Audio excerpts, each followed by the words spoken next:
नमस्कार, स्वागत आहे माझ्या 6व्या मिनी व्लॉगमध्ये. कालपर्यंत तुम्ही बघितलंच आई बाबा वगैरे आम्ही सगळे कुठे फिरलो आणि काय काय मजा केली.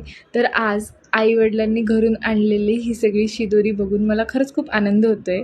येथे सगळं मिळते, परंतु आई-बाबांची माया हीच वेगळी असते. त्यामुळे घरून त्यांनी खाऊ, भाजी, सुकी मच्छी सगळंच काही घेऊन आले आहेत. त्यानंतर आम्ही एकविरेवरून जो प्रसाद आणला तो काढला आणि मला आवडतात म्हणून ह्या शेंगा आणल्या होत्या.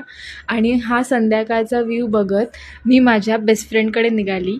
गेले 2 वर्षापासून आमची इच्छा होती की आमच्या दोघांची फॅमिली एकत्र यावी, कारण आम्ही दोघी खूप चांगल्या मैत्रिणी आहोत.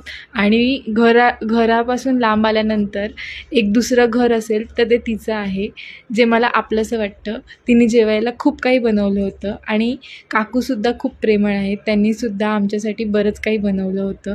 सो आज फायनली तो दिवस आला की आम्ही सगळे एकत्र जमलो आणि एकत्र जेवण केलं. खरोखर खूप भारी वाटलं. आमच्या दोघांची जशी मैत्री आहे तशीच मैत्री आमच्या फॅमिलीचीसुद्धा झाली. थँक्यू. कसा वाटला माझा हा व्लॉग नक्की कमेंट करून सांगा.